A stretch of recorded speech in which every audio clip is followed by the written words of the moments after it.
Today we're here at the K-Show 2019 in Düsseldorf.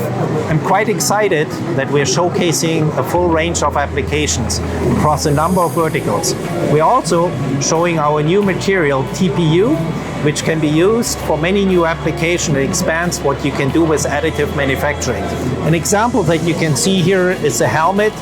The TPU material has high energy absorption combined with lattice structures that are only enabled through 3D printing.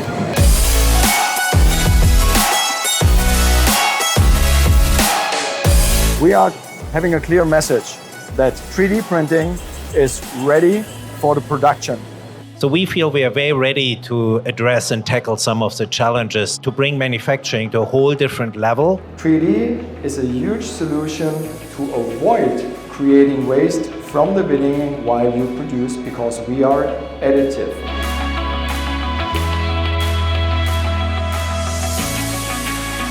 This part is made for Vestas, for the assembly lines.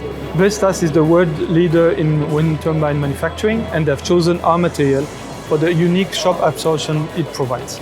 We are looking forward to further grow our cooperation with HP and drive together the industrialization of additive manufacturing.